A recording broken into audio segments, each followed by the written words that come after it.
Power completely. Kanu, of course, relatively peaceful. But what could be responsible for the level of daily killing, daily raping of women we see in Katsina? Now there are three factors here. These bandits, these arsonists, these rapists, these kidnappers, these bandits, they are human beings. They live within the society and within the forest in the state. They are known. Okay. They are someone else's father, someone else's wife, someone else's son, someone else's uncle, someone else's brother. This constitutes the criminals. We know the criminal in every society you go to. The moment you ask to be given the names of people of questionable character and questionable circumstances, we know them. They know themselves. Everybody knows the criminals. But we don't have the courage, we don't have the guts, we don't have the audacity and the nationalism and the spirit to say it when it is supposed to be said. Okay. To identify them and hand them over or report them to law enforcement agency. That is the aspect of the community. For every community that aspires to remain in peace, it must give its own quota of contribution towards security vigilance. Number two, the security agencies. The security agencies have multiplicity of problems. Okay. Number one, oftentimes you see them complaining that they have no enough arms, they have no enough ammunition, or the firepower of the opposite side is stronger than their own power. You understand? Therefore, it means if these allegations are true, they are quite genuine. There is no way you can send me to a war front with an inferior arm and ammunition. It won't happen. Therefore, if you don't arm your security personnel, if you don't motivate them, if you don't pay for whatever they are entitled to, of course you are going to have a half-hearted security personnel try to move not with the best out of them. Then you have the government. Government has the sole and primary responsibility to protect lives and properties. If government is busy spending money meant for security, spending it for other purposes, it means of course they will never get there. They will never get peace. But could it be possible? I mean, for some of us who know Katsina very well, could it be possible? Because at a point, the governor came out and said even in government house he was not safe. No, even after that, he came out and said he is ashamed to look into the faces of Katsina people because he has failed to protect them. But could it be possible? Because I was watching the SSG, and when he was trying to make this defense, the way they support the Operation Mesa, Hadarindaji, allowances for special operations, assistance to other security agents with less. At the least, he said, was the Nigerian Air Force, which they can't give much to. I mean, could it be that some of these things are going on right under the nose of the governor without him knowing? These are some of the expenses that the same SSG is denying that is in public domain. What we are saying is, and with due respect to my brother, Right Honorable His Excellency, the Governor of Katsina State, with due respect to you, you have either willingly or unwillingly, wittingly or unwittingly, knowingly or unknowingly surrendered power. You have surrendered your power as a governor. Your SSG has hijacked the entire power structure and machinery of government in the state.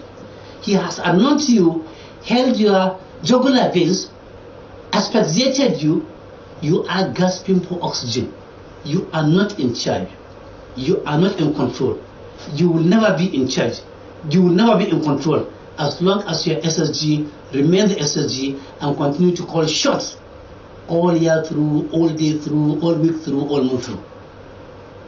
I mean, it's surprising because I'm just asking, is it possible for the SSG to have this much power? Don't forget that he has been there for the last 12 years.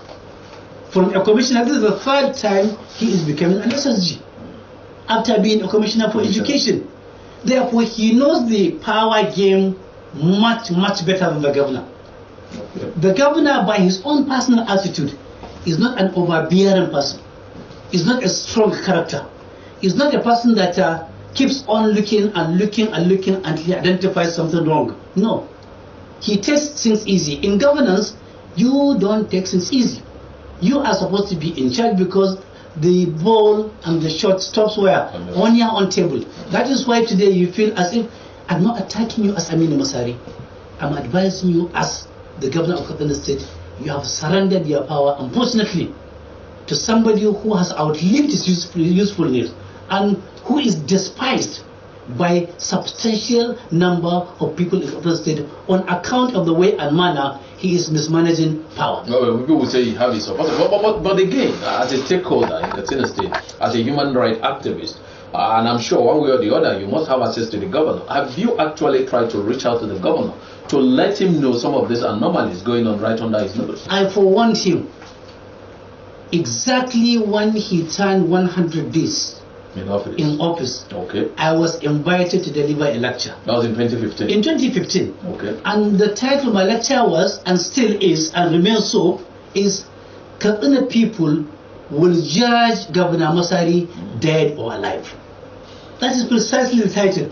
And in the paper, I traced the historical Kaduna, and I told him that people cannot be taken for granted for longer than is necessary. The people will react. And I told him that in about the 16 pages, I told him I will be the first person to fight you the day and the moment I realize that you have drilled. In any event, there is nothing new about this. When Umar F. Musa Adwa was the governor of Kaduna State, I was a columnist. And I remember I wrote an article titled Governance in Kaduna State, Neither Sharia nor Democracy. Parts 1, 2, 3, 4, and 5. Okay. But Adwa did not react in this way.